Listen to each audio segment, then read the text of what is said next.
अध्याय 7 देख रहे हैं। जनजातियां, खानाबदोश और एक जगह बसे हुए समुदाय। अब ये जनजातियां क्या हुआ? जन मतलब क्या होता है? जन मतलब होता है लोग। जातियां, अगर आप किसी को आइडेंटिफाई कर पाए किसी तरीके से, खास तौर पे जो हम आगे बात करेंगे वर्ण व्यवस्था की, कास्ट सिस्टम की, तो कोई एक एग्जाम्पल मैं आपको लेता हूं। कोई सोने का काम करता है तो आप कहेंगे ये सोनार जाति का है ना, ऐसे कहेंगे। तो इस तरीके से जनजातियां, जब जन और जातियां हम मिला देते हैं तो ये शब्द आता है उन लोगों के लिए जो कुछ स्पेशल, जिनके ट्रेडिशन हो गए, जिनकी संस्कृति कुछ अलग हो गई, जिनकी मान्यताएं कुछ अलग हो गई। खानाबदोश का मतलब क्या होता है? खानाबदोश का मतलब यह होता है कि जो एक जगह टिक के नहीं रहते, एक जगह से दूसरी जगह वो जाते रहते हैं। जैसे हम आगे बंजारों की बात करेंगे, किसी समय यहां है, किसी समय कहीं और चले गए, स्थायी ठिकाना नहीं होता इनका। एक जगह बसे हुए समुदाय, अब उनकी बात आ गई, जो लोग एक जगह रहते हैं। आप और मैं, शायद मुझे आपका नहीं पता, लेकिन मैं एक जगह रहता हूं। मेरा एक घर है, मेरा एक एड्रेस है, मैं इधर उधर नहीं जाता हूं। मेरी नौकरी या जो भी मैं काम करता हूं वो यहां करता हूं, एक घर पे काम करता हूं। तो मैं एक जगह बसे हुए समुदाय में आ गया। अब जब हमने पहले बात की कि भाई राज्यों का जो उत्थान हुआ और उसके बाद पतन हुआ, जैसे हम्पी, मछलीपट्टनम, आपको याद है, सूरत, ये सब बहुत वैभवशाली जीवन इनको इनको मिला इस क्षेत्र को। फिर ये धीरे धीरे धीरे किसी किसी ना किसी कारणवश इनका डिक्लाइन हो गया। ये सबके साथ है। सूरत को उतना नहीं हो पाया। सूरत आज भी एक बहुत इंपॉर्टेंट सिटी है, खासतौर पे हीरो के मामले में, और बहुत सारी चीजें वहां पर होती। अब ये सब जो कार्यक्रम चल रहे थे, इसको उठापटक कहा गया है इसमें, उठापटक। तो जब कार्यक्रम चल रहे थे, मतलब ये सब जब चीजें हो रही थी, तो इसमें क्या हुआ कि जैसे कुछ कलाएं, हर आदमी में कुछ ना कुछ क्राफ्ट होता है, दस्तकारियां, ये दस्तकारी ही कला। अगर आप किसी एक स्पेसिफिक चीज पे चले जाएं, दस्तकला में होता है डांस हो गया, आर्ट फॉर्म हो गया, है ना। दस्तकारी मतलब जब कुछ काम करते हैं आप, जैसे कुछ शिल्पकारी कर लिया।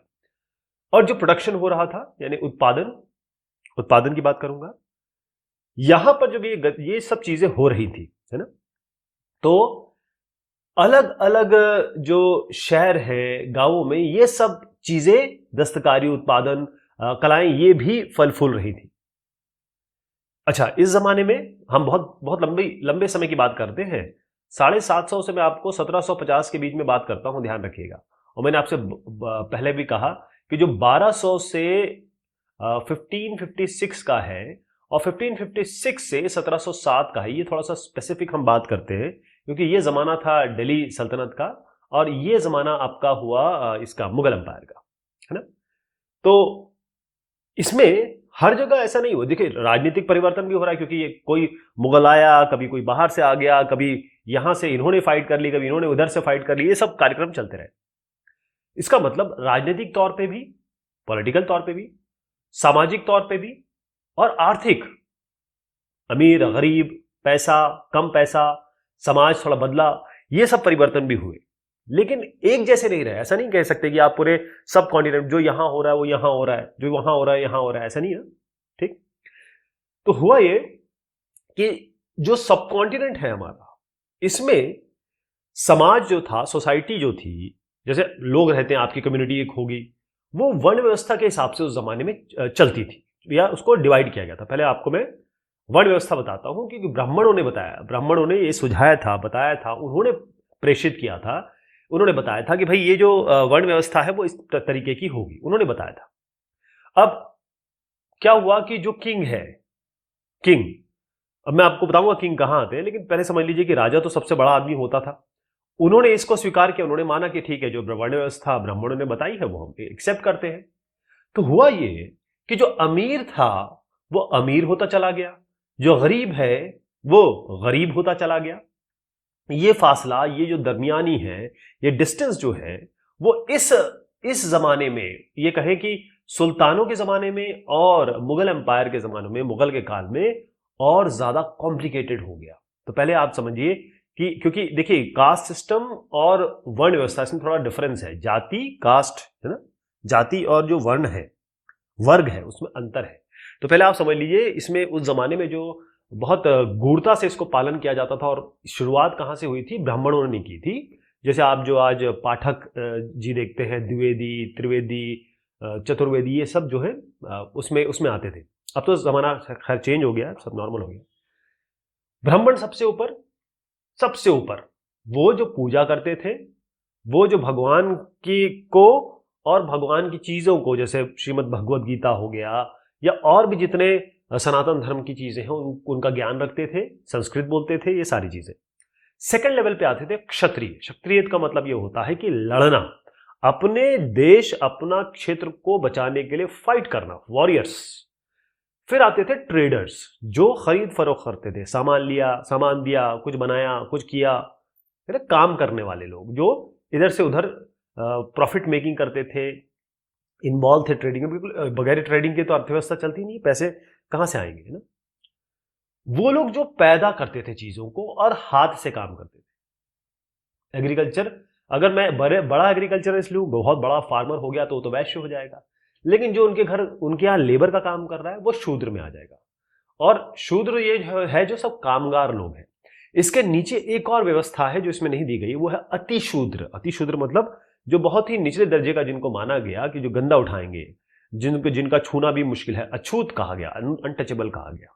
अभी ये सब चीजें कम हो रही हैं, लेकिन है, थोड़ी बहुत है। तो ये वर्ण व्यवस्था के हिसाब से पूरा सब कॉन्टिनेंट चल रहा था। अब हम बात करते हैं जनजातीय समाज। ये जो जनजाति क्या है, देखिए हमारी जो कैटेगरीज डिवाइडेड है उसको बता रहा हूं।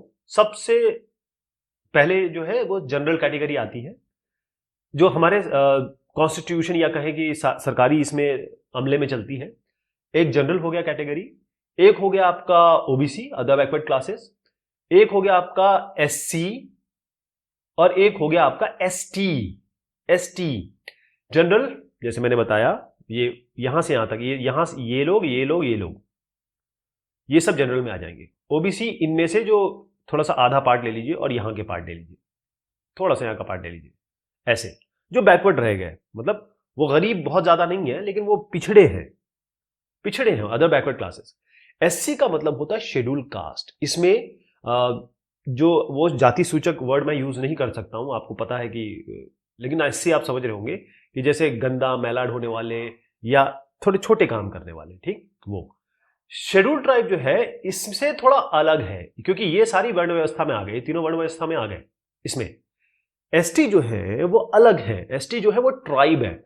अगर आप यहां पर अहोम इस जगह पे आ जाएं, यहां पर आपको स्पेसिफिक एक कुछ लोग मिलेंगे जो स्पेसिफिक कुछ काम करते हैं, या अपना उनकी अलग ट्रेडिशन है, संस्कृति है, और वो जंगल के करीब है, जंगल से उनका सारा रिसोर्सेज उनको प्राप्त होता है, अलग ही वो रह रहे हैं, समाज के साथ इतना ज्यादा मिलान नहीं है, उनको हम शेड्यूल ट्राइब कहेंगे।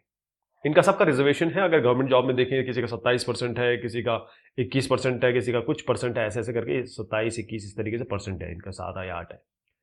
इसका मतलब नौकरी में अगर 100 लोग हैं तो 7 एसटी होंगे। ऐसे एग्जाम्पल दे रहा हूं आपको। तो क्या हुआ कि कई लोग जो थे यहां, तो सब लोग ने मान रहे थे, सब लोग, जटिलता मैंने बताया आपको, सब लोग तो मान रहे थे। कई लोग ऐसे थे जिन्होंने कहा नहीं, हम ये ब्राह्मण वर्ण व्यवस्था को नहीं मानते, हम नहीं समझ रहे इस चीज को। क्यों, हम पे क्यों थोप रहे हो? क्योंकि ब्राह्मण लोगों ने थोपा था।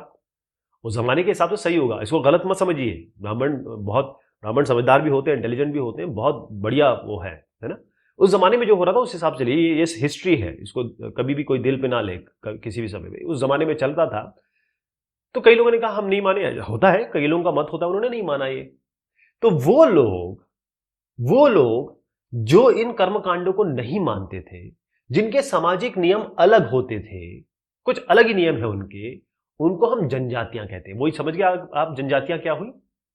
देखिए जनजातियां मतलब ये हुआ, मान लीजिए ये एक जनजाति मैं आपको दिखा रहा हूं। ये जो जनजाति के लोग हैं ये आपस में रिलेटेड है, मतलब नातेदारी, रिश्तेदारी है इनमें, कोई भाई, चाचा, और अक्सर ये होता है कि इनका कोई एक बड़ा सा वो होगा, मतलब दादा परदादा ऐसे होंगे, इनके बच्चे, फिर इनके इनके ऐसे करते करते नेटवर्क बन जाएगा, और फिर ये पूरे के पूरे लोग एक जगह रहेंगे। तो इनका मेन काम क्या होता था? ये मेन काम तो करते थे खेती, एग्रीकल्चर, सबसे बड़ा मेन काम इनका था। लेकिन ऐसा नहीं है, कई लोग शिकारी थे, कई लोग संग्रहण करते थे, चीजों को जमा करते थे, तो संग्राहक भी थे इसमें लोग। मतलब जनजातियां जो है, अक्सर हम क्या समझते हैं जनजातियों को, जो हम समझते हैं वो दिमाग में हमारे डाली गई है, तो हु हल्ला करते हुए भाला लेके घूम रहे हैं, ऐसा नहीं है। आज चीजें चेंज हो गई है, लेकिन एक हमारे दिमाग में चीज आती है, जनजाति मतलब कोई एकदम किसी एक कोने जंगल में रह रहे होंगे और वो लोगों से नहीं मिलते होंगे, उनके थूक में जहर होगा, है ना, इस तरीके से हम सोचते हैं, ऐसा नहीं है। हाँ जरूर है कि वो अपना सारा काम जो है जंगल से करते थे, पशुपालन करते थे, या फिर कहें कि ये करते थे, अपना संग्रहण करते थे। अब मेन काम ये है कि इनका जो निवास स्थान है, रहने की जगह जो है, वो अ, ऐसी जगह होती थी जैसे यहाँ पर ये रह रहे हैं, ये जंगल है, और यहाँ के जितने भी प्राकृतिक साधन हैं, संसाधन हैं, चाहे वो यहाँ पशु हों, चाहे वहाँ वो आप जंगल की में पैदा होने वाले फल ले लें, जड़ी बूटियां ले लें, उनका पूरा का पूरा वो इस्तेमाल करते थे, ये बताया गया है।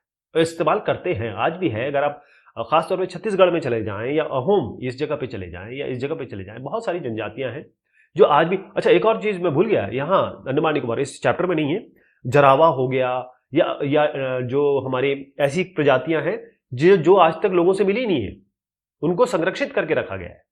ऐसी जनजातियां हैं जो जो समाज से, लोगों से मिलती ही नहीं। तो इसमें जो जनजातियां थी, ट्राइब्स थे। अब ट्राइब्स का अगर चेहरा आप देख लें, इस तरीके से दिखते हैं, थोड़ा बहुत आइडिया आपको लग रहा होगा। तो ये जो जनजातियां हैं, ये खाना बदोश थी। खाना बदोश का मतलब क्या है? खाना बदोश खा कर देता हूं। इसका मतलब ये है कि वो एक जगह रहेंगी, फिर दूसरी जगह चली जाएंगी, फिर यहां से फिर तीसरी जगह चली जाएंगी, राइट। होता ये था इसमें कि जो जनजाति का, मैंने आपको बताया ग्रुप होता था, ये जनजाति का समूह हो गया। मतलब मान लीजिए एक जनजाति हो गई, एक आगे नाम आएगा, मैं भील कह लेता हूं इनको। वैसे भील तो बहुत बड़ी जनजाति हो गई, लेकिन एक एग्जाम्पल ले रहा हूं, भील जनजाति हो गई। अब भील जनजाति के लोग अलग से दिखाई देंगे, अलग से उनके, क्योंकि आचार विचार व्यवहार संस्कृति मैंने आपको बताया सब अलग अलग होते हैं, बाकी लोगों से अलग, आप पता कर सकते हैं। तो ये क्या करते थे, इनका ये हो गया, तो ये जो इनकी जमीन है, ये इनकी भूमि हो गई। इनके पास जो चारागाह थे, जहां पर ये अपने पशुओं को चलाते थे, तो चारागाह चाह कर देता हूं।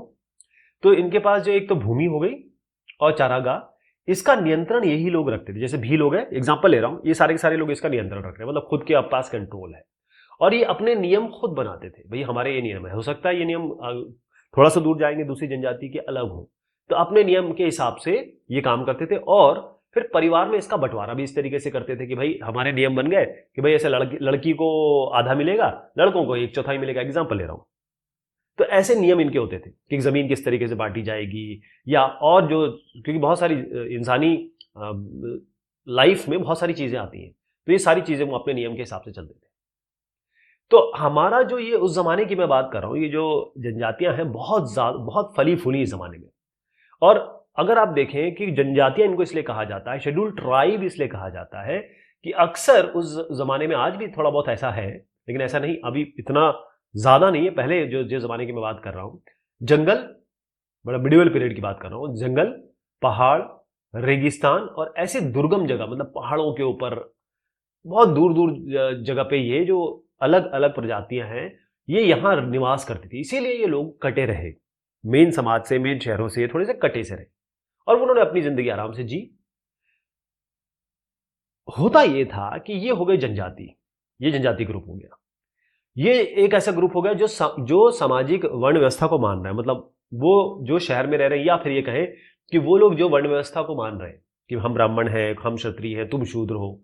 तो ये जनजातियां तो इन सब जानती ही नहीं है, न मानती हैं। इनके बीच में इनसे टकराव होता था, टकराव तो होता है, लेकिन आप देखिए कि यार, चाहे जाति आधारित समाज हो, वर्ण व्यवस्था मैंने जो आपको बताया, चाहे ये जनजाति समाज हो, ऐसा तो हो ही नहीं सकता कि ये एक दूसरे पर निर्भर ना हो, ये तो निर्भर रहते हैं। कोई भी इंसान देख लीजिए, अगर आप कहें कि भाई ये इस जाति का है, मैं इसके साथ काम नहीं करूंगा, अरे कैसे काम नहीं करेंगे आप?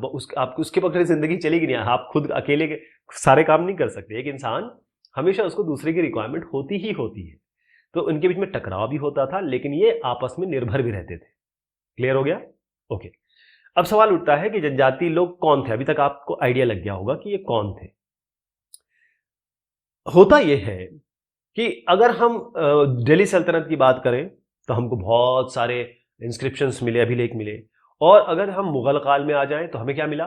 बहुत सारी लिखित चीज मिली, अकबरनामा वगैरह मिल गया, बहुत सारी चीजें लिखित मिली। तो हमको पूरा आइडिया है उस जमाने में। और क्या हमको बहुत अच्छे अभिलेख मिले, चीजें दिख गई, इतने बड़े बड़े ताजमहल बन गए, हमको पता है कि उस जमाने में क्या हो रहा था क्लियरली, आपको भी पता है, इतिहासकार बताते हैं, सबको हमें पता है। लेकिन अगर मैं आपसे कहूं कि जनजाति, तो हम एक आइडिया लगा सकते हैं उस जमाने में जनजाति कैसे रहती है। क्यों? क्योंकि जनजाति कोई ऐसा तो नहीं था कि बहुत ज्यादा शिक्षित थी, या फिर इनका तो भरण पोषण काम करना है ना। तो ये जो लिखित सामग्री है वो थोड़ी कम है या ना के बराबर है। कोई ये दस्तावेज नहीं रखते थे। तो फिर आप बोलेंगे अच्छा, जब दस्तावेज ही नहीं रखते, पता ही नहीं, तो आपको कैसे पता, या फिर ये हम लोग क्यों पढ़ रहे हैं इसको? वो इसीलिए कि हर आदमी के पास एक जबान होती है, हर आदमी के पास दिमाग होता है। तो इन्होंने क्या किया कि अपनी चीजें बताई अपने बच्चों को। इसको हम यहां पर लिखा गया है वाचिक और मौखिक। वाचिक मतलब होता है, वाचन मतलब होता है बोलना, मौखिक मुंह से बोलना, वाचन मतलब मैंने कुछ बताया आपको, आपने किसी थर्ड आदमी को बता दिया, तो मैंने आपको आपकी हमारी जनरेशन या क्या है कि जो पिता ने जो दादा है उसने पिता को दिया, पिता ने आपको दे दिया, इस तरीके से ये सब चीजें चलती आई। तो ये परंपराएं हैं, ये संस्कृति है, ये आपका रहना सहने का तरीका है उस जमाने में। तो इसको इन्होंने संरक्षित किया, जनजातियों ने संरक्षित किया। और हर पीढ़ी को, अगर आपके बच्चे जो आएंगे आप उनको समझाएंगे, बेटा जब किसी का देहांत हो जाता है तो आपको ये करना है, जब शादी होती तो ये करना है, माँ बाप पापा से ऐसे बात करना है। तो ये चीजें पास ऑन होती रही और परंपराओं का संरक्षण किया गया। तो इधर से मतलब इस तरीके से मौखिक रूप पे, लिखित रूप पे नहीं, बोल बोल के देख देख के ये सब चीजें चली, आज भी चलती चली आ रही है। तो जनजाति लोग ऐसा नहीं किसी एक जगह पे है, पूरे हमारे सब कॉन्टिनेंट में फैले हैं। ऐसा आपको पता है अमेरिका जो है, या फिर आप ऑस्ट्रेलिया है, अगर आप अमेरिका ऑस्ट्रेलिया में आपको आप क्या लोग दिखते हैं? ऐसा लगता है सब सब हमें गोरे हैं। बिल्कुल भी नहीं। अमेरिका में गोरे लोग थे ही नहीं पहले, ऑस्ट्रेलिया में पहले गोरे लोग थे ही नहीं। यहां में जनजातियां थी पहले, यहां पर जनजातियां हुआ करती थी। फिर जो लोग वहां आए, एक्सप्लोर किया, फिर इनके संसाधनों को यूज किया, धीरे धीरे वहां बस गए, धीरे धीरे वो लोग वहां बस गए। तो अब आपको गोरे गोरे दिखते हैं, लेकिन असली में इनको अबॉर्जिन या फिर कहें कि जो वहां की इंडिजीनियस अगर आप देखें लोगों को, तो वो जनजाति है। ध्यान रहेगा आपको, वो जनजातियां हैं। तो इसी तरीके से अगर आप इस पूरे क्षेत्र को देखें तो यहां जनजातियां बहुत सारी थी पूरे हमारे देश में, और कुछ इतनी जबरदस्त जनजातियां थी, कुछ इतनी पावरफुल हो गई कि उनका बहुत बड़े इलाके पे कवर हो गया है। अब अगर मैंने आपको बताया तो आप अब यही सोच रहे होंगे किसी छोटी जगह में हो सकता है 200 मीटर, 500 मीटर बाय 500 मीटर, या 1 किलोमीटर या 10 किलोमीटर बाय 10 किलोमीटर में रहते होंगे। कई ऐसी जनजातियां थी जो बहुत स्ट्रांग थी। मैं आपका नाम लेता हूं। चलिए, सबसे शुरुआत ऊपर से करें गक्खर से। किससे शुरुआत कर रहे हैं हम? गक्खर। ध्यान रहेगा। पहले एक काम करते हैं, यहां से शुरुआत करते हैं, क्योंकि गक्खर जो हो गया वो सबसे ऊपर हो गया, लेकिन गक्खर बाद में आया, तो इसलिए मैं खोखर से शुरू कर रहा हूं। बहुत ध्यान से देखिएगा, मैं एक एक को लिखूंगा, उसकी जगह बताऊंगा। खोखर, ये जो खोखर प्रजाति है, या कहें तो खोखर जनजाति, ये 13वीं और 14वीं इस जमाने में बहुत जबरदस्त रही, बहुत पॉपुलर रही, है ना, और काफी इनका दबदबा रहा, प्रभावशाली रहे। इसके बाद ये कहां की बात हो गई? ये पंजाब। तो इसको मैं पंजाब बता रहा हूं। पंजाब समझ गए ना आप? ये वाला इलाका, ठीक है। तो यहां पर आप देख रहे हैं इसमें खोखर कौन सी हो गई? पहली मैंने बताई खोखर, कहां? पंजाब। किस जमाने में? 13वीं 14वीं शताब्दी। उसके बाद क्या हुआ, जब ये खोखर की बात हो गई, इसके बाद आए गक्खर। गक्खर ये प्रभावशाली हो गए, ये महत्वपूर्ण हो गए। इनके एक मुखिया थे, इनके एक मुखिया हुआ करते थे, उनका नाम था कमाल खान गक्खर। मैं पहला पहला अक्षर लिख रहा हूं, कमाल खान गक्खर। इनको क्या, इनका नाम इसलिए ले रहा हूं क्योंकि ये जो साहब दिख रहे हैं ये है आपके अकबर साहब। इन्होंने इनको मनसबदार बनाया। मनसबदार, एक एरिया का पूरा वो बना दिया, हेड बना दिया। ठीक, तो मैंने आपको क्या बताया अभी? खोखर हो गया, गक्खर हो गया। यहां पर देखिएगा, मैं आपको दोनों जगह दिखा देता हूं, आपको पता होना चाहिए कि गक्खर खोखर कौन सा इलाका है। ये आप वैसे तो ये अभी फिलहाल अगर मैं आपको बताऊं तो ये कश्मीर का इलाका है, जम्मू कश्मीर के ऊपर का इलाका है, लेकिन ये इसी जगह पे नहीं थे, काफी जगह पे फैले हुए थे। तो गक्खर खोखर हो गए। उसके बाद आप आइए मुल्तान और सिंध। ये जो मुल्तान सिंध है ये वाला इलाका हो गया। ठीक, मुल्तान और सिंध, जब मुगलों ने इसको अधीन किया उसके पहले यहां पर, मतलब जब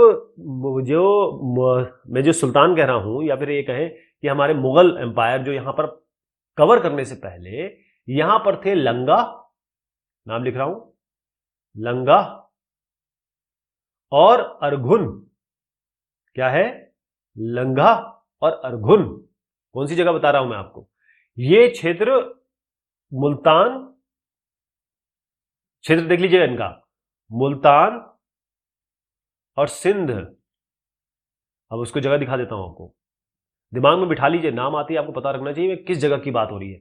ये हो गया आपके लंगा अरगुन। कौन सा इलाका है ये? देखिए, मुल्तान सिंध, मुल्तान सिंध जो आजकल पंजाब पाकिस्तान में है, लंगा अरगुन। ठीक, तो ये पहले सबसे शुरुआत में क्या हुआ? खोखर, उसके बाद गखर, उसके बाद लंगा और अरगुन।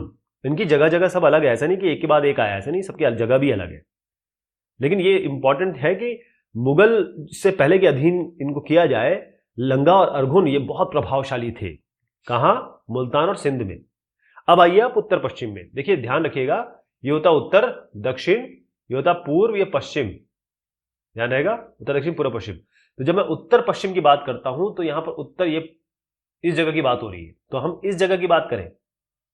उत्तर पश्चिम में एक और जनजाति थी, अब बलूचिस्तान तो सुना होगा आपने, टीवी में बहुत सुनते हैं, वो है बलोच। और नाम भी होते हैं लोगों के एक्स बलोच, जैसे सुल्तान मीर अहमद बलोच, मतलब वो बलोच हैं, उस जनजाति को बिलोंग करते। तो उत्तर पश्चिम में ये बलोच, समझ गया, बलूची, ये आ गए, ये भी बहुत इंपॉर्टेंट जनजाति थी।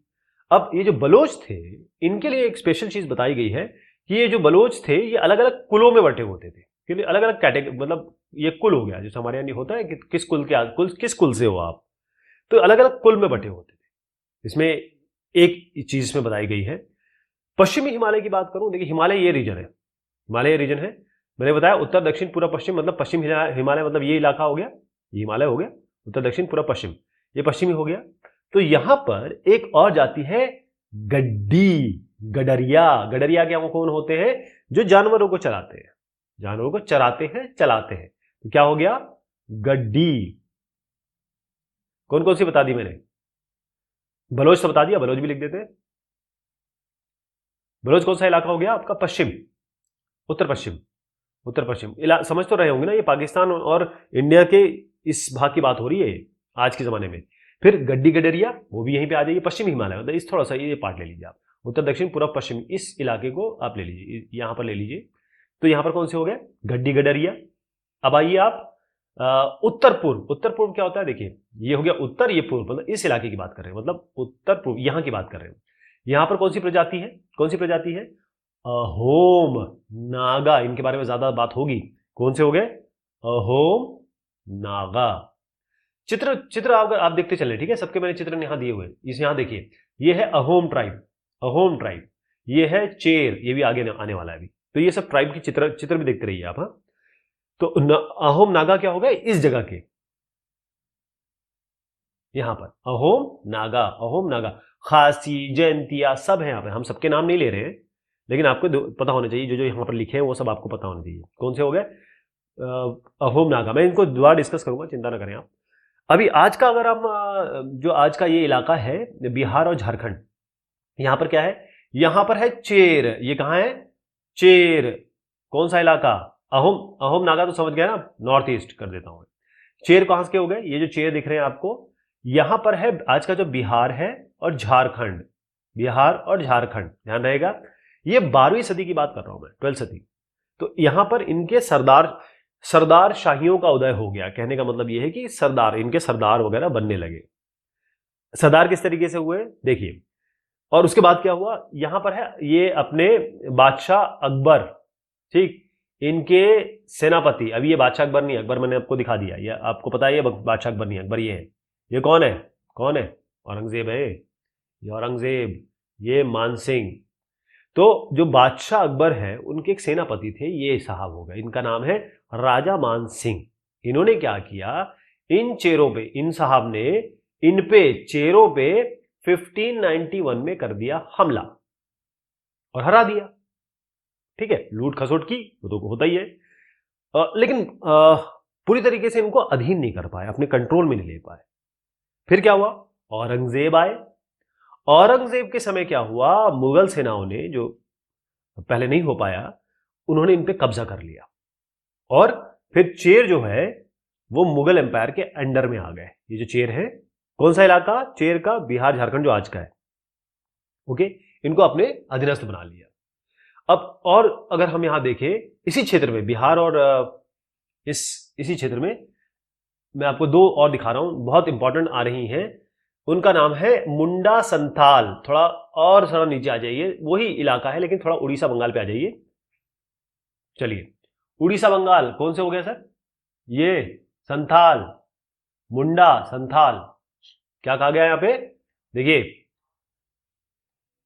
ये जगह बताई गई आपको मुंडा संथाल, और चित्रण भी देखिए इनका, ये मुंडा ट्राइब है, ये संथाल टाइप है, मुंडा संथाल। ये कैसे दिखते हैं देख लिया आपने। तो ये जो मुंडा संथाल है, ये कहां की बात मैं कर रहा हूं, ये हो गए आपके उड़ीसा और बंगाल में भी रहते थे। कहने का मतलब कि हमने कौन कौन सी बात कर ली, उड़ीसा, बंगाल, झारखंड, बिहार, ध्यान रहेगा, सभी इलाकों की बात हो रही है इसमें। ठीक, अब आप आ जाइए, थोड़ा नीचे भी चलते हैं, ये कर्नाटक और महाराष्ट्र में आ जाइए। यहां पर है कर्नाटक और महाराष्ट्र में कौन सी हो गई, ये है कोली और बेराद। बेराद, चलिए कोली, अच्छा कोली जो है वो यहां गुजरात में भी आपको मिलेगी कोली, तो मैं आपको दिखा दूं, नाम है कोली बेराद। तो कोली ये हो गए, ये कोली, और ये जो कोली आपको दो चार जगह दिखेंगे, ठीक, और इसी इलाके की हम बात कर रहे हैं। ये बेराद हो गए, कोली बेराद, कोली बेराद, कोली बेराद, कोली बेराद, ध्यान रहेगा। तो कोली बेराद कहां के हो गए, कौन सी जगह पर बताइए आपको, कर्नाटक और महाराष्ट्र की पहाड़ियां तो आपने देख ली, और गुजरात के भी कई इलाके। दक्षिण में आ जाइए, दक्षिण में कोरागा, वेतर, मारवाड़, कोरागा, वेतर, मारवाड़। आइए थोड़ा और दक्षिण में चलते हैं और इनको ढूंढने की कोशिश करते हैं। कोरागा, वेतर, मारवाड़, कोरागा, वेतर, मारवाड़, इस जगह पे, ठीक है। ये वेस्टर्न घाट्स हो गए और ये आपका थोड़ा सा तमिलनाडु का इलाका हो गया। तो ये दक्षिण भारत के में जो इंपॉर्टेंट प्रजातियां हैं वो मैंने आपको बताई। अब इसमें एक और जाति है, मैंने आपका नाम लिया था ना, भील। भील, तो जो भील की बड़ी जनजाति, भील एक बहुत बड़ी जनजाति आज भी है, भीलवाड़ा वगैरह सुनते होंगे आप। तो जो भील है ये पश्चिम और मध्य भारत। अब आ जाइए, पश्चिम क्या हो गया, ये मध्य हो गया ये। तो यहां पर आप भील का, ये भील बहुत बड़ा नाम है, ये भील बहुत बड़ी बड़ी प्रजाति। तो ये जो भील प्रजाति है, देखिए इनका इनका थोड़ा नाम जानना जरूरी है। ये मैंने आपको पहले बता दिया, पश्चिम और मध्य भारत, कौन सी, भील, भील। और फिर ये बहुत जगह फैली हुई थी। जब 16th सेंचुरी के एंड के बारे में बात कर रहा हूं, यहां पर क्या हुआ कि जो भील प्रजाति के लोग हैं या भील जनजाति के लोग हैं, वो पहले खेतीहर थे, मतलब किसानी करते थे। उसके बाद वो बड़े बड़े जमींदार बन गए, जमींदार बन गए।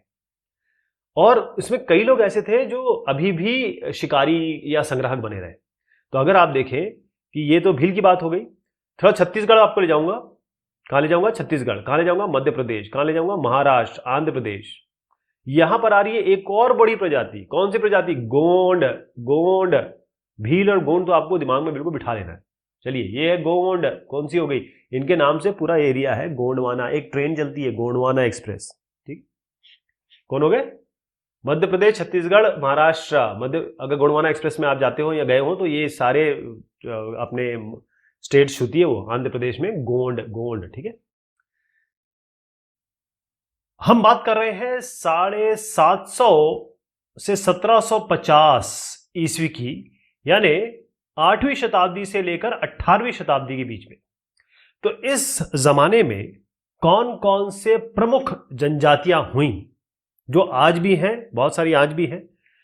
तो अगर हम यहां पर देखें, खोखर, ये जो खोखर है ये पंजाब और थोड़ा बहुत आप ऊपर की तरफ चले जाएं तो जम्मू कश्मीर का इलाका भी आप इसमें ले सकते हैं। दूसरी प्रजाति है गख्खर, गख्खर खान, अब्दुल गफर गख्खर खान, याद होगा आपको। ये पंजाब कश्मीर, यहां पर सेम जगह ऑलमोस्ट मान लीजिए, ये इनके बाद में आए। फिर यहां है लंगा और अरघुन। लंगा और अरघुन ये आपके पाकिस्तान साइड में, जो आज का पाकिस्तान है उस जमाने में तो नहीं था, तो पाकिस्तान साइड आप मान लीजिए ये अरगुन और लंगा, मुल्तान, ये मुल्तान और सिंध, मुल्तान और सिंध, यहां पर ये काफी प्रभावशाली थे। उसके बाद यहां बात करेंगे ये जो बलोच है, बलूची, बलूची, ये उत्तर पश्चिम, देखिए ये आपका है उत्तर, ये है पश्चिम डायरेक्शन और ये है पूर्व, तो उत्तर पश्चिम मतलब इस जगह की बात हो रही है, तो बलूची हो गए। गड्डी गडरिया, अब ये पश्चिमी हिमालय की मैं बात कर रहा हूं, अब ये हिमालय वाला रीजन ये है ना। इसमें भी देखिएगा कि अगर हिमालय का पश्चिम देखा जाए तो कौन सा भाग होगा, वो यही भाग होगा। तो यहां पर है गड्डी गडरिया, तो आपको यहीं पाए जाएंगे वो पश्चिम हिमालय। यहां पर आ जाइए अहोम, नागा, इसमें खासी भी है, थोड़ा सा खासी थोड़ा नीचे आ जाता है, जयंतिया ये सब है। तो ये है उत्तर पूर्वी, उत्तर पूर्वी मतलब नॉर्थ ईस्ट, यहां पर ये काफी प्रभावशाली थे। चेर, चेर कहां बोलेंगे आप, चेर हो गया ये बिहार और झारखंड का इलाका जो आज का है। यहां पर देखिए मुंडा और संथाल, मुंडा और संथाल, यह है बिहार, झारखंड, ये सारा इलाका वही है, उड़ीसा, बंगाल, तो ये कई जगह मतलब डिस्ट्रीब्यूटेड थे। कोली बिराद, ये आप यहां पर आ जाइए, कोली भी दिखा रहा हूं आपको, बिराद दिखा रहा हूं, लेकिन कोली का एक जगह और दिखाऊंगा। तो कोली बिराद आप ये देखिए, ये हो गया बिराद और ये कोली, तो कौन सी जगह हुई है, कर्नाटक और महाराष्ट्र का इलाका, यहां पर देख लीजिए आप, ठीक, यहां पर इनकी बहुतायत थी। कोली एक जगह और थे, यहां पर भी पाए जाते हैं, यह है गुजरात का इलाका, तो गुजरात में भी पाए जाते हैं। इसके अलावा थोड़ा दक्षिण में आ जाए आप, यहां पर दक्षिण में क्या क्या हो गया, कोरागा, वेतर और मारवाड़, क्या हो गया दक्षिण में, कोरागा, वेतर और मारवाड़। फिर आप आ जाइए यहां भील, भील कहां हो गए, ये हो गया पश्चिमी, ये मध्य भारत है, इसके पश्चिम में आ जाइए तो पश्चिमी मध्य भारत, ये आपका भील, भील का जो एरिया है बहुत काफी बड़ा है, काफी यानी तादाद है इनकी। गोंड, गोंड, अब देखिए गोंड के नाम से बाकायदा गोंडवाना है, गोंडवाना एक्सप्रेस भी चलती है एक, और कहां कहां से जाती है, छत्तीसगढ़, मध्य प्रदेश, महाराष्ट्र, आंध्र प्रदेश, सब कवर किया जाता है। तो ये गोंड बहुत इंपॉर्टेंट, इसके बारे में हम अलग से चर्चा करेंगे। छत्तीसगढ़, मध्य प्रदेश, महाराष्ट्र, आंध्र प्रदेश, तो ये प्रमुख जनजातियां थी 8 से 18 सदी के बीच में। तो अब हम बात कर रहे हैं खानाबदोश और घुमंतु लोग। खानाबदोश घुमंतु का मतलब ये होता है जो एक जगह टिक के नहीं रहते, वो यहां हैं फिर कभी कहीं और हैं, तो ये अपनी जगह बदलते रहते हैं।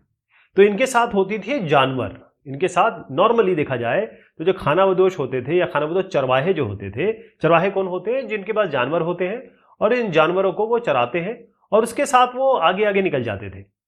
ठीक, अब होता क्या है, जैसे इनके पास जानवर है और जानवर कौन से रखेंगे, वो दूध वाले जानवर होंगे, दूध वाले जानवर होंगे, और बाकी जो भी पशु से आहार जो निकलता है, पशुचारी उत्पाद जो निकलते हैं, पशु से जनित जो उत्पाद होते हैं, उस पर इनका जीवन निर्भर। इसके अलावा जो खेती है, अब इनको आदान प्रदान करना होगा, क्योंकि ये तो क्या चीज पैदा कर रहे हैं, ये दूध पैदा कर रहे हैं, या तो दूध पैदा कर रहे हैं या फिर जानवरों से ही निकली हुई चीज, तो इनको अनाज, कपड़ा, बर्तन कहां से मिलेगा। तो जो लोग टिक के रहते थे, ये लोग मान लीजिए टिक के रह रहे हैं, इनको हम गृहस्थ कहते हैं, और ये हम खानाबदोश कहते हैं, या फिर इनको हम घुमंतु कह लें, पहला पहला अक्षर लिख रहा हूं। तो ये इनसे ट्रेड करते थे, ट्रेड मतलब अनाज, कपड़े और बर्तन के बदले ये अपना जो इनको इनके पास जो चीज होती थी, जैसे ऊन हो गया, घी हो गया, इसका विनिमय करते थे। विनिमय मतलब होता है एक्सचेंज, कि भाई आप मेरी चीज ले लो, आप मुझे अपनी चीज दे दो। इसके अलावा कई ऐसे जो घुमंतु प्रजाति या बंजारे, अभी बंजारे शब्द आएगा, इसमें कई ऐसे थे जो अपने जानवरों को यूज करते थे माल की ढुलाई में। माल की ढुलाई मतलब इनके ऊपर माल रखे, खासतौर पे जैसे गधे होते हैं और ये जो जानवर स्ट्रांग होते हैं ना, उनकी बात मैं कर रहा हूं। तो ये जो है, अगर मैं बात करूं बंजारा लोगों की, क्योंकि बंजारे बड़े इंपॉर्टेंट हो गए, खासतौर पे हम जब इनकी बात करते हैं दिल्ली सल्तनत, और हम बात करेंगे किनकी, अपने मुगल एम्पायर की। तो बंजारा लोग जो थे ये सबसे इंपॉर्टेंट, ये एक्चुअली क्या थे, ये बंजारा जो लोग थे ये व्यापारी भी थे और खानाबदोश भी थे, यानी व्यापार ट्रेड भी कर रहे हैं और यहां से वहां जा भी रहे हैं। तो ये जो बंजारे लोग चलते थे ना, इनका जो कारवां था, कारवां बहुत बड़ा होता था। इनका जो कारवां था, इनको कहते हैं टांडा। क्या कहते हैं, टांडा, ध्यान रहेगा, टांडा। इसमें यहां पर देख रहे हैं आप, ये है सुल्तान अलाउद्दीन खिलजी। इन्होंने क्या किया, इन्हीं बंजारों का उपयोग किया और उन्हीं के जरिए बाजारों तक ये अनाज को भेजा, दाल चावल तिलहन दलहन ये सब इन्होंने भेजा। यहां पर आप देखिएगा ये आपको दिख रहे हैं जहांगीर, यानी कि हम यहां तो बात कर रहे हैं दिल्ली सल्तनत की, यहां पर हम आ गए मुगल एम्पायर में। तो जहांगीर ने अपने बकायदा लिखा हुआ है कि ये लोग अपने बैलों पर अनाज लेकर जाते थे और शहरों शहरों में ये बेचा करते थे। अब जब सैन्य अभियान चलता था, क्योंकि लड़ाई जब वॉर होता था, तो ये जो मुगल सेना उसके लिए कहां से खाने पीने का सामान आता था, यही बंजारे लोग तो लेके आते थे। और कोई भी अगर आप एक विशाल सेना है उसके लिए कितने होते होंगे, 1,00,000 करीब, इसमें नंबर दिया हुआ है 1,00,000 बैल, 1,00,000 यानी 1,00,000 इतने नंबर। तो इसकी बात भी कई लोगों ने की है। इसकी बात कैसे लोगों ने की है, देखिए जो 17वीं शताब्दी है उसके आरंभ में जो अंग्रेज व्यापारी आए, अंग्रेज व्यापारी कौन हो गए आपके, इनका नाम है पीटर मंडी, इनका नाम भी मंडी जैसा है, पीटर मंडी। तो इन्होंने ये बताया कि भाई मतलब सैकड़ों की तादाद में बैल, और ये क्या कर रहे हैं, बैल कहां जा रहे हैं, क्या ले रहे हैं, ये जो पशु हैं इनमें गेहूं, इन बैलों पे गेहूं लदा हुआ है, इन पे चावल लदा हुआ है, और ये यहां से वहां चले जा रहे हैं। और करते क्या थे ये कि मान लीजिए ये एक जगह है, यहां पर एक कोई चीज एक्स चीज सस्ती मिलती है तो यहां से उठाया यहां बेच दिया, जहां महंगी मिलती है, और जो यहां पर सस्ती मिलती है कहीं और महंगी मिलती है उसको उठा के कहीं और ले गए। इस तरीके से काम करते थे। टांडा की बात मैं कर रहा हूं, टांडा कहा जाता था।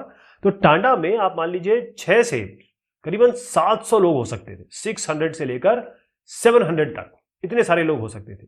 और ये एक दिन में कितना चलते, देखिए 600-700 तो ये हो गया, यहां लिख देता हूं 600 से 700 लोग हो सकते थे। इसके अलावा 6 से 7 तक मील चलते थे, माइल थोड़ा किलोमीटर से बड़ा नंबर होता है ये। और गाय बैलों पर ये सामान जब हो जाता 6-7 ये मील चल चुके तो बैलों को ये खुला छोड़ देते थे, या कहीं जो भी जानवर थे उनको ये खुला छोड़ देते थे। और ये खुला छोड़ते थे तो वो वहां पर अपना चारा चुगते थे, यानी अपना खाना पीना बैल खुद ही कर लेते थे, क्योंकि वहां बहुत बड़े बड़े एरिया थे, कोई रोकने वाला तो था नहीं। तो यही बात इसमें खानाबदोश और भ्रमणशील समूह में बताई गई है कि वो एक जगह से दूसरी जगह जाया करते थे, चारागाह उनको मिल जाते थे, कि उस जमाने में ऐसी कोई दिक्कत तो थी नहीं, यहाँ जाए वहाँ जाए। तो उसमें दस्तकार हो गए, फेरी वाले हो गए, नृत्य गायक हो गए, जिसके बारे में अब हम बात करने वाले हैं। इसमें क्या है कि कई जो पशुचारी मतलब होता है पशु का मतलब पशु चारण, पशु का जो चारण करते हैं यानी कि पशु को पालते हैं और उनको चराते हैं। तो कई ऐसी जनजातियां हैं जो मवेशी और घोड़े, मवेशी कौन हो गए, सारे जानवर, आप घोड़े तो हम स्पेसिफिक बोल रहे हैं, मवेशी मतलब हो गया बैल हो गया, गाय हो गया, इस तरीके से आप मान लीजिए। इनको क्या करते थे, ये जो अमीर लोग होते थे, संपन्न लोग कहेंगे, उनको बेचते थे। ठीक, इसके अलावा छोटे छोटे फेरी वाले थे, जैसे आजकल आपको साइकिलों में मिलते होंगे, या आप कश्मीरी शॉल वाले नहीं, आप अलग अलग जगह आपको दिखाई देते हैं। तो छोटे छोटे जो फेरी वाले थे, फेरी वाले लोग, अब ये लोग क्या करते थे, ये भी एक जगह दूसरी जगह जाते थे। ये क्या करते थे, जैसे मान लीजिए आपका रस्सी, ये सरकंडे से बना हुआ है, सरकंडा जो होता है एक पौधा होता है, पेड़ होता है, उसको निट करके बहुत अच्छी चटाई वगैरह बन जाती है, रस्सी बन जाती है। ये फूस की चटाई हो गई।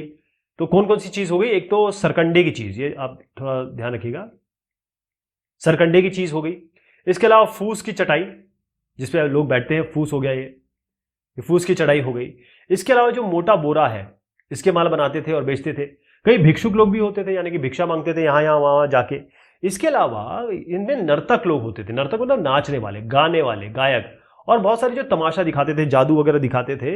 ये लोग भी एक जगह से दूसरी जगह घूमते रहते थे, अपनी कला का प्रदर्शन करते थे, उस हिसाब से वो पैसा मतलब मिलता था उनको। जैसे आजकल हम देखते हैं ना, वैसे तो सर्कस खत्म हो गई, लेकिन मेला लगता है, सर्कस लगता है, वो सब चीजें इसमें है। अब इसमें क्या हुआ, थोड़ा सा समाज बदला। समाज इस तरीके से बदला कि पहले हमने बात की थी वर्ण व्यवस्था की। वर्ण व्यवस्था में हमने क्या कहा कि बहुत बड़ा ब्रॉड बना दिया, ब्रॉड कैटेगरी में सबसे ऊपर ब्राह्मण, फिर आपके क्षत्रिय। ब्राह्मण जो होंगे वो यहाँ पर आपके पूजा पाठ करेंगे, क्षत्रिय जो है वॉर लड़ेंगे, इसके वैश्य जो है ट्रेडिंग करेंगे, और क्षत्रिय जो शूद्र होंगे वो इन सबके लिए काम करेंगे, यानी कि छोटा काम करेंगे। ये सब बात तो ठीक हो गई, लेकिन हुआ क्या, धीरे धीरे छोटी जातियां आने लगी। जैसे छोटी छोटी जाति, मतलब जातियों में भी जातियां आने लगी। कैसे कि भाई मान लीजिए कोई जनजाति है, कोई सामूहिक ग्रुप है, उनको एक एग्जांपल देता हूं, जैसे कोई शिल्प का काम कर रहा है, स्पेसिफिक शिल्प का काम कर रहा है, जैसे कोई सोने का काम करता है, दूसरा नहीं करता, कोई लोहे का काम करता है, सोनार जो है लोहे का काम नहीं कर रहा है, बड़ा ही हो गया लकड़ी का कोई काम जो कर रहा है। इसके अलावा राजमिस्त्री, राजमिस्त्री को होते हैं ये मेसन होते हैं। तो ये अलग अलग तरीके के काम के लोग जब आए, क्योंकि इनका स्पेसिफिक काम था ना, ये राजमिस्त्री वाला काम बढ़ाई तो नहीं कर सकता इस तरीके से। तो ब्राह्मणों ने क्या किया, उस जमाने में ब्राह्मणों का बोलबाला था, उन्होंने इन सब को भी जातियों की संज्ञा दे दी। तो कई ऐसी जातियां फिर बनी, ऐसी बहुत सारी जातियां बनी। इसका मतलब यह है कि समाज किस तरीके से बदला कि नई जातियां बनी। तो हुआ ये कि जो वर्ण है, वर्ण व्यवस्था, उसकी बजाय उसकी जो वर्ण व्यवस्था चल रही थी, जो वर्ण व्यवस्था है उसके अलावा समाज के संगठन का आधार क्या बना, जाति। जाति कौन सी, जो ब्राह्मणों ने आइडेंटिफाई की कि ठीक है ये आपकी जाति हो गई, या आप हमारे इसमें शामिल हो जाइए, लेकिन आपको हम ये लेवल देंगे। तो 11वीं और 12वीं सदी की बात मैं कर रहा हूं, उसके आते आते जो है क्षत्रिय मतलब जो वॉरियर ग्रुप है, क्षत्रिय की कर देता हूं, इसमें है राजपूत। जो राजपूत गोत्र होता है, राजपूत गोत्र मतलब जो लोग राजपूत के वंशजों से आते हैं, उस गोत्र से आते हैं, तो इनमें काफी इजाफा हुआ। इसमें आपके हूण हो गए, इसमें आपके चंदेल हो गए, इसमें आपके चालुक्य हो गए, तो बहुत सारे इसमें लोग आए। अच्छा, कई लोग ऐसे जो थे जो पहले जनजातियों में आते थे, वो जो जनजातियों में आते थे वो उन जनजातियों वालों को राजपूत मान लिया गया। फिर धीरे धीरे क्या हुआ कि उन्होंने क्या किया, जो पुराने शासक, क्योंकि राजपूत तो बेसिकली शासक ही है, तो उन्होंने क्या किया कि जहां वो जगह उन्होंने कवर कर ली, या कहें उन शासकों की जगह ले ली, खासतौर पे जो कृषि वाले जो क्षेत्र थे, उनका शासन जो है इन राजपूतों ने लिया। ठीक, अब जो बहुत इंपॉर्टेंट जनजाति, सबको ब्राह्मण, बेसिकली ब्राह्मण ही कर रहे हैं जो कर रहे हैं ब्राह्मण्स, उन्होंने क्या किया, सबको नहीं दिया, उनको सबको बहुत हाई लेवल पे नहीं दिया। उन्होंने जो केवल प्रमुख कहें जो जनजातीय परिवार थे, प्रमुख जनजातीय परिवार, उन्हीं को शासक वर्ग में रखा। यानी कि ये जो राजपूत, जैसे मैंने कहा राजपूत हो गया, राजपुत्र कह लीजिए इनको, तो ये जो राजपूत है उन्हीं को, या फिर कहीं बड़े लोगों को, या कहें इन्हीं लोगों को इन्होंने आगे बढ़ाया, या कहें शासक वर्ग में शामिल किया, सबको नहीं किया। और दूसरी तरफ अगर आप आ जाएंगे तो पंजाब हो गया, सिंध हो गया, मतलब ये इलाका बताऊंगा, ये पंजाब सिंध का ये वाला इलाका बता रहा हूं। और जो उत्तर पश्चिम का जो सरहद है यहां पर, इस जगह पे, यहां के लोगों ने क्या किया, पहले ही इस्लाम अपना लिया था। अब इस्लाम में कोई वर्ण व्यवस्था या जाति व्यवस्था नहीं होती है, तो ये वो लोग थे जो जाति व्यवस्था को नकारते थे। जो ब्राह्मण, क्षत्रिय, वैश्य, शूद्र वाले हैं ना, इसको ये नकारते थे। क्लियर हो गया? ओके, ठीक है। अब हम बात कर रहे हैं गोंड और अहोम की। जरा ये जो जनजातियां हैं इनको हम करीब से देखते हैं। गोंड लोग पहले कहां उनका इलाका है वो मैं आपको बता देता हूं। ये इलाका जो है वो गोंड इलाका है, जहां पर गोंड जनजाति उस जमाने में पाई जाती थी, आज भी है। ये आप देख रहे हैं गोंड, इस जगह की बात हम कर रहे हैं। तो ये बहुत बड़ा विशाल वन प्रदेश है, इसका मतलब फॉरेस्ट एरिया है, ये जंगलात है यहां पे। और ये लोग, गोंड लोग, ये स्थानांतरीय कृषि करते थे। स्थानांतरीय कृषि क्या होती है? इसमें क्या होता है, जैसे एक जगह है, ये आप देख रहे हैं आग लगाई हुई है, तो ये एक जगह हो गई, यहां पर गोंड लोग गए, उन्होंने यहां पर आग लगा दी, पूरा का पूरा जो पेड़ वगैरह है वो सब जल गए। जलने के बाद वो सब बन गए क्या? राख। क्या बने? राख। इसी राख को एक मैन्योर की तरह, या ये कहें कि थोड़ा फर्टिलिटी के कारण, इस जगह को राख के ऊपर ही, राख इसमें मिल गई, इसमें मिट्टी में, और यहीं पे फिर ये पैदावार करते थे, खेती करते थे। ओके, अब जब इसकी फर्टिलिटी कम हो गई, इसकी पैदावार कम हो गई, तो फिर वो दूसरी जगह गए, सेम काम किया, यहां भी आग लगा दी, राख, उसके बाद यहां पर खेती कर दी, और फिर ये आगे बढ़ते रहे। इसको अंग्रेजी में स्लैश एंड बर्न एग्रीकल्चर भी कहते हैं। ये जो गोंड जनजाति है, गोंड ट्राइब है, ये छोटे छोटे कुलों में बटी हुई थी, मतलब भाग में बटी हुई थी। ऐसा होता है जैसे ये गोंड है तो ये एक भाग हो गया, दूसरा भाग हो गया, तो इनको हम कहते थे ऐसे जो है ये कुलों में बटी हुई थी। किसमें? कुलों में बटी हुई थी। तो हर एक कुल का अपना एक राजा होता था। राजा को वहां पर राय भी कहा जाता था, राजा या राय होता था। तो हो ये रहा था उस जमाने में कि जो दिल्ली सल्तनत है, दिल्ली सल्तनत की या दिल्ली के जो सुल्तान है उनकी ताकत कम हो रही थी, क्योंकि आगे आने वाले थे अपने ये मुगल एम्पायर। और उसी समय जो गोंड है, बड़े गोंड राज्य छोटे गोंड सरदारों पर हावी होने लगे थे। कहने का मतलब कि जो बड़े गोंड छोटे भी होंगे, बड़े भी होंगे, तो जो बड़े गोंड राज्य है वो छोटों पे हावी होने लगे थे, क्योंकि दिल्ली सल्तनत वैसी वीक होने लगी थी। अब इसमें अकबर, आपको पता है ना, अकबर का जो उसकी जीवन का वृत्तांत है और अबुल फजल साहब ने लिखा था। तो अकबरनामा में एन कर देता हूं, अकबरनामा में ये क्लियर उल्लिखित है, लिखा हुआ है कि गढ़कटंगा के गोंड राज्य, मतलब जो बड़े राज्य हैं, जैसे मैंने कहा ना, बड़े राज्य छोटे राज्य को मिलाने लगे थे या फिर उन पे वो करने लगे थे, तो ये बड़ा राज्य हो गया। ऐसे एक बड़ा राज्य था गढ़कटंगा, इसको पूरा लिखूंगा मैं क्योंकि ये बार बार शब्द आने वाला है, गढ़कटंगा बार बार आएगा ये नाम। तो ये जो गढ़कटंगा है, इसमें कितने गांव थे? 70,000 गांव, 70,000 गांव। अब आपको गढ़कटंगा दिखा देता हूं तो आपको आइडिया हो जाए। ये है गोंड किंगडम गढ़कटंगा की। जो लोग छत्तीसगढ़ में भी रह रहे हैं या मध्य प्रदेश में रहते हैं, उनको आइडिया है इस चीज का। कैसे? आप देखिए, भोपाल है और यहां पर हम इस गढ़कटंगा की बात कर रहे हैं। ये गढ़कटंगा हो गया, इसमें क्या क्या आ गया? जबलपुर आ गया, इसमें बहुत सारे ऐसे उसके आसपास के आप जो भी शहर आप देख लीजिए, वो सब इसमें आ रहे हैं। थोड़ा क्लियर नहीं है, बट एक अंदाजा लगाने के लिए बहुत बहुत बढ़िया है ये कि ये गढ़कटंगा की बात मैं कर रहा हूं। आज का छत्तीसगढ़, और ये कहें कि जो गढ़कटंगा का जो गोंड राज्य था, उसमें आपका मंडला है, रामनगर है, ये सब चीजें ये सारे इलाके आप देख पा रहे हैं गढ़कटंगा। इसकी बारे में बार बार बात होगी। अब ये राज्य हो गया, तो ये जो राज्य है जैसे गढ़कटंगा, ये कहें कि गोंड राज्य हो गए, इनकी जो व्यवस्था थी वो केंद्रीकृत थी, मतलब सेंट्रलाइज थी। ऐसा नहीं कि अपना राज्य जो है कोई और संभाल रहा है, ये कोई और संभाल रहा है। सेंट्रलाइज इनके ऊपर कंट्रोल था, इनके ऊपर सेंट्रलाइज कंट्रोल था। तो राज्य फिर जैसे हमारे जो स्टेट है वो डिस्ट्रिक्ट में डिवाइड नहीं होते, उसी तरीके से उनके राज्य जो थे वो और विभाजित थे। इनको कहा जाता था गढ़। तो अगर आप वहां छत्तीसगढ़ और मध्य प्रदेश में हैं तो आप जानते हैं कि बहुत सारे जगह का नाम गढ़ है, आखिर में उसके गढ़ आता है। तो हर गढ़ जो है किसी ना किसी, जैसे मैंने कहा ना, ये जो कुलों में डिवाइडेड थे, तो हर गढ़ जो है वो किसी ना किसी कुल के अंडर में था। ध्यान रहेगा, हर गढ़, पहली चीज तो समझ लीजिए कि सेंट्रलाइज व्यवस्था थी, मतलब एडमिनिस्ट्रेशन सेंटर से हो रहा था। मतलब एक मेन की आदमी होगा, एक मेन की जो रूलर होगा, उसमें राज्य है वो डिवाइड कर दीजिए आप अलग अलग भाग में, जो है गढ़। और मैंने आपको बताया था कि भाई ये जो कुल में डिवाइडेड थे, जो विशाल जो गौड़ जनजाति है वो कुलों में डिवाइड थी। तो हर एक गढ़ जो है किसी ना किसी राय या राजा के अंतर्गत थी, या कहें किसी खास गोंड कुल के नियंत्रण में थी। क्लियर हो गया? और उसके बाद अब देखिए कहां तक हम पहुंच गए। हम पहुंच गए गढ़ पे। तो ये हो गया एक गढ़। अब हम गढ़ पे आ गए हैं, इस लेवल पे आ गए। मैं जैसे पूरे को हमने जैसे ऐसे डिवाइड कर दिया, अब मैं गढ़ लेवल पे आ गया हूं। आपको थोड़ा सा क्रोनोलॉजी समझनी पड़ेगी, किस लेवल से कहां तक आए हम। अब गढ़ पे आ गए हम। अब ये जो गढ़ है ये और डिवाइडेड थे। गढ़ किस में डिवाइडेड थे? जैसे ये मान लीजिए, एक मैं गढ़ बुला देता हूं।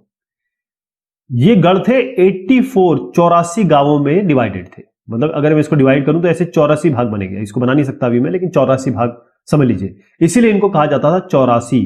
क्या कहा जाता था? 84, 84। अब फिर से अगर एक 84 वाला 84 में उठा लूं, तो ये जो 84 है ये फिर से बरहदहोतों। अब इसका नाम समझ में आएगा, बरहोतों क्यों है। तो जो बरहोतों का मतलब ये है कि अब ये और डिवाइडेड है 12 गांव में। किसमें? 12 गांव में। क्लियर हो गया? कहां से शुरू की? 12 गांव तक आ गए। तो इस तरीके से इनका डिवीजन था।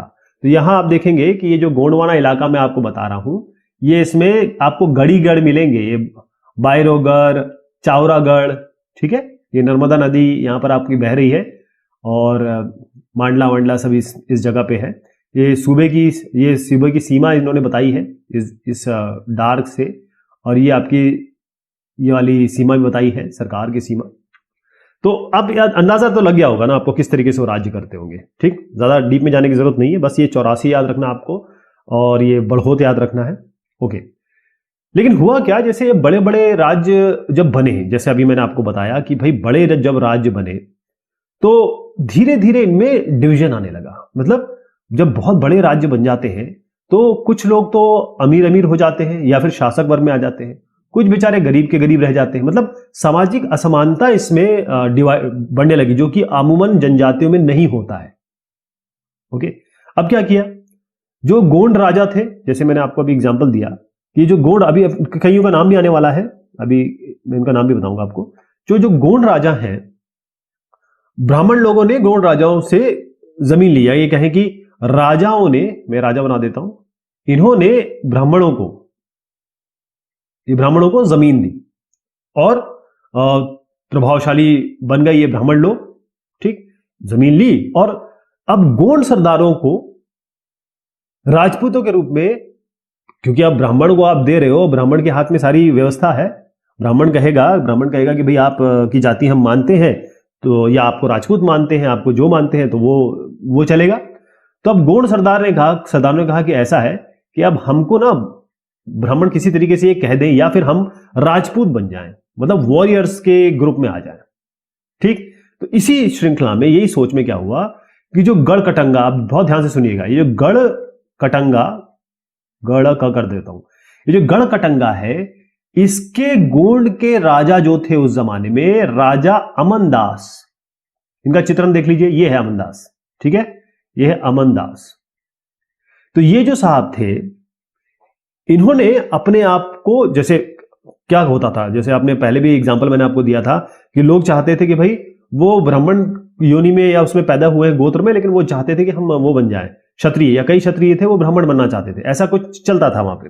तो इन्होंने क्या किया, अमनदास ने, गोंड राजा है, इन्होंने अपने आप संग्राम शाह, किसकी, संग्राम शाह कोई नाम नहीं है, संग्राम शाह मतलब हम वॉरियर हो गए, हम वॉरियर, इसकी अपनी पदवी जो है वो खुद ही धारण कर ली कि भाई हम वॉरियर या फिर उस राजपूत या फिर उस वॉरियर श्रेणी में आ गए।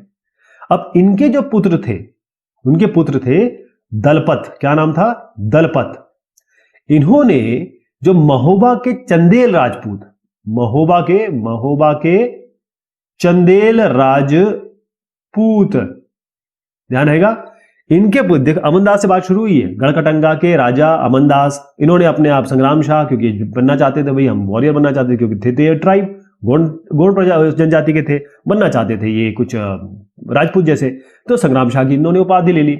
अब इनके जो पुत्र हैं दलपत, इन्होंने क्या किया कि जो महोबा के चंदेल राजपूत हैं, चंदेल राजपूत, राजा सालबाहन, कौन से है, राजा सालबाहन, इन सबके चित्र नहीं है, जो बता रहा हूं, जिनके चित्र आएंगे मैं बताऊंगा। राजा सालबाहन, उनकी पुत्री थी राजकुमारी दुर्गावती, समझ गए आप, ये है दुर्गावती, बहुत बड़ा नाम है। इनकी पुत्री राजा दुर्गावती से शादी की। ओके, एक तरीका ये होता है भाई कि शादी कर लो राजपूत से, राजपूत बना है तो राजपूत से शादी कर लो, तो भाई आपके बच्चे राजपूत कहलाएंगे, ऐसा भी हो सकता है। तो इन्होंने ऐसा कर लिया। अब दलपत की जो मृत्यु है, जब दलपत की मैंने बात की थी, इनकी बेचारी की कम उम्र में ही मृत्यु हो गई, तो अब केवल बची दुर्गावती। अब दुर्गावती जो थी, ये थी राजपूत खानदान की एक्चुअल, मतलब पावरफुल भी थी, योगी भी थी, मतलब सब पॉसिबिलिटी, सब चीजें इनमें थी। और उन्होंने क्या किया कि इनका एक, क्योंकि दलपत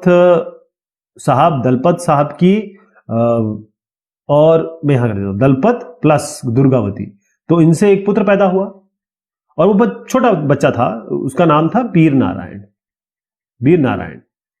तो वीर नारायण था, उसके नाम पे रानी जो दुर्गावती है, उन्होंने पूरा का पूरा अपना कमान संभाल लिया उस इलाके का। अब हुआ ये, मतलब काफी मतलब विस्तार भी किया इन्होंने, बहुत अच्छा राज किया इन्होंने। तो 1565 की बात बताता हूं आपको, 1565 की, इसमें आई ये आसिफ खान, ये है आसिफ खान। कौन है ये जो है, ये मुगल के रिप्रेजेंटेटिव हैं, सेनापति कह लीजिए। इन्होंने क्या किया, इन्होंने अटैक किया किस पे, गढ़कटंगा पे। किस पे किया, गढ़कटंगा पे। अब रानी दुर्गावती ने अपना ले लिया रूप ये वाला, ये देखिए रानी दुर्गावती हैं, अब ये दूसरे रूप में आ गई हैं, तलवार है इनके हाथ में, और बिल्कुल वॉरियर के रूप में, क्योंकि थी तो वो राजपूती ना। तो रानी दुर्गावती ने बड़ी जबरदस्त तरीके से इनका सामना किया, इन साहब का, इनकी सेना का, उनकी हार हो गई, लेकिन क्योंकि मुगल एम्पायर बहुत पावरफुल था, इसमें तो कोई शक नहीं है। तो इन्होंने कहा कि मैं समर्पण नहीं करूंगी, समर्पण नहीं करूंगी। इसके इन्होंने खुद ही अपनी जान ली और मैं मरना इन्होंने बेहतर समझा, बेटर कि मैं इनके गुलाम बनूं। और उसके बाद जो पुत्र है उनका, वो तो बहुत छोटा ही था वैसे भी, थोड़ा और बड़ा हुआ होगा। उसके बाद उनका पुत्र भी बेचारा, जो मैंने कहा वीर नारायण, वो भी मारा गया। ये सारी कहानी चलती है उस जमाने की गोंड की। अब गढ़कटंगा जो मैं आपको बार बार कह रहा हूं, मैंने कहा ये इसका नाम बार बार आएगा क्योंकि ये जो गढ़कटंगा है ना, ये गढ़कटंगा एक बहुत समृद्ध राज्य था, यानी इसके पास अच्छा खासा पैसा था, वैभवशाली था। कहां से आता था पैसा? क्योंकि मैंने आपको बताया था ये फॉरेस्ट इलाका है, फॉरेस्ट यहां बहुत ज्यादा है, जंगलात का आ रहा है, और यहां पर एलिफेंट, हाथी, ये बहुत मिलते हैं। आज भी अगर जाएंगे तो हाथियों का इलाका है ये। तो हाथियों को पकड़ते थे और ये क्या करते थे, आसपास के जो गांव है वहां पर इनको ट्रेड करते थे, यानी कि व्यापार करते थे। तो जब हाथी तो बड़ा महंगा आता है भाई, इसको ट्रेड करते थे, क्योंकि हाथी को अगर एक बार आपने सिखा दिया तो बहुत बड़ा पावर बन जाता है वो। तो उसके उन्होंने काफी पैसा या धन कमाया, काफी पैसा कमाया, इसीलिए ये लोग समृद्धशाली थे। गढ़कटंगा इसलिए समृद्धशाली थी। अब मैंने आपको बताया कि जो आसिफ खान और मुगलों ने जब इनको गोंडों को हरा दिया, तो इन्होंने क्या किया, क्या लेंगे, एक तो ये हाथी ले लेंगे और साथ में जो सिक्के थे, इनके पास काफी बेशकीमती सिक्के हुआ करते थे, वो सब ले लिया इन्होंने। किन्होंने? मुगलों ने। अब इन्होंने क्या किया कि गढ़कटंगा का एक भाग तो अपने पास रखा, एक भाग अपने पास रख लिया, और बाकी जो भाग है गढ़कटंगा का, वो दे दिया जो वीर नारायण, आपको याद है ना, वीर नारायण दलपत और दुर्गावती का जो बेटा था, उनके चाचा, उनके अंकल कौन थे? इनका नाम है चंदर शाह। क्या नाम है? चंदर शाह। इनको दे दिया। लेकिन चलता रहा गढ़कटंगा, फिर भी थोड़ा बहुत चलता रहा, कमजोर तो हो ही गया था क्योंकि अब उतनी पावरफुल लोग इसमें रहे नहीं। फिर अब बुंदेलखंड का, देखिए ऊपर ही आपका यूपी आता है, नीचे ही आपका महाराष्ट्र आता है। तो अगर मैं यहां की बात करूं तो ऊपर से आपके बुंदेल, नीचे से आपके क्या हो गए, मराठे। तो बुंदेल और मराठों के सामने ये तो टिक नहीं पाए और फाइनली ये जो इन्होंने संघर्ष तो किया इनके खिलाफ, लेकिन सफल नहीं हो पाए। कौन? गोंड सफल नहीं हो पाए। तो ये है गोंड की सारी कहानी। अब बात करते हैं अहोम। अहोम का मतलब सीधा है, मैं आपको पहले ना इधर ऐसी जगह ले जाऊंगा, पहले आपको समझा दूं, आपको दिमाग में फिट हो जाना चाहिए कि मैं इस जगह की बात करूंगा। खास तौर पे असम, आपका न्यूक्लियर सेंटर असम होना चाहिए, ठीक, आज का समझो है। तो ये जो अहोम है, ये क्यों इतना नाम इनका हम ले रहे हैं और इनको स्पेसिफिकली क्यों पढ़ रहे हैं, वो अभी आप समझेंगे। पहली चीज तो ये बता दूं, ये है सुखापा, ये फाउंडर है किसके? अहोम डायनेस्टी, अहोम का जो एम्पायर है उसके ये फाउंडर है सुखापा, ध्यान रहेगा। ओके, हुआ के शुरुआत की बात बताता हूं। यहां है म्यांमार, क्या है? Burma, Myanmar. अहोम जो हम लोग कह रहे हैं, ये म्यांमार से आए। कब आए? 13वीं सदी में। और ये आपका ब्रह्मपुत्र है, ये ब्रह्मपुत्र ऐसे आ रही है, यूं जा रही है, यूं बात जा रही है। तो इसके जो घाटी है, यहां जो घाटी है, यहां पर आके ये लोग बस गए। कौन लोग बस गए? म्यांमार के लोग आए, ठीक है। अब आके बस गए। यहां पर चलता था भूस्वामी, यानी कि भुइयां। जो भुइयां लोग थे, उनकी एक अपनी राजनीतिक व्यवस्था यहां पर चलती थी भाई, वो लोग अपना शासन अपनी तरह चलाते थे। इन्होंने क्या किया, ये अहोम लोगों ने इनको बेसिकली इनका दमन कर दिया या इनको दबा दिया, और फिर इन्होंने अहोम शासन की व्यवस्था की शुरुआत की, यहां से इसकी शुरुआत की। तो इन्होंने क्या किया, 16वीं सदी की बात कर रहा हूं मैं। इन्होंने चुटियों, कोच, हाजो, इनको भी अपने राज्य में मिला लिया। अब यहां पर ये सब, ये आप देखिए, ये चुटियों है, मैं थोड़ा सा इसको आगे बढ़ाता हूं। ये जो है ना चुटी, ये इनकी बात कर रहा हूं मैं। ये जो आसपास के जैसे जो भी होंगे उस जमाने में, राज तो कहीं ना लोग तो होंगे ही ना, और कहीं ना कहीं राज चल रहा होगा। इन लोगों को अपने अंडर में, अपने उसमें मिला लिया, और भी जनजातियों को किया इन्होंने। अब हुआ ये, इनका नाम हम क्यों लेते हैं, क्योंकि 1530 का दशक बहुत पुराना समय है ये। इस जमाने में इन्होंने आग्नेय शस्त्र, आग्नेय मतलब होता है जिससे आग निकलती है, बारूद वाले। आग मतलब अगर आप जिससे, जो पहले क्या होता, तीर कमान से होता था या फिर भाले से होता था, तलवारों से लड़ाई होती थी, ऐसे नहीं, इन्होंने आग्नेय, आग्नेय का वैसे अगर नाम देखें अंग्रेजी में तो इग्नियस कहते हैं उसको। तो आग्नेय मतलब अग्नि का रूप, आग का यूज करके इसकी ऐसे अस्त्र जो जो आग लगा सके या इसमें आग हो, उस तरीके के अस्त्रों का इस्तेमाल किया। लेकिन थोड़ा ऊपर जाते हैं, थोड़ा और आगे आते हैं, 1660 तक तो इन्होंने बेहतरीन बारूद, ये भी बारूद का है क्योंकि आग कहां से निकलेगी, बारूद से निकलेगी, बारूद और तोप, और ये ऐसे वैसे नहीं थे, बारूद और तोप जो इस्तेमाल कर रहे थे वो ऐसे वैसे नहीं थे, बड़े पावरफुल और बड़ा उच्च स्तरीय, मतलब होता सोफिस्टिकेटेड। इसीलिए अहोमों का हम पढ़ रहे हैं, अहोमों की जानकारी हम इसलिए ले रहे हैं। क्लियर हो गया?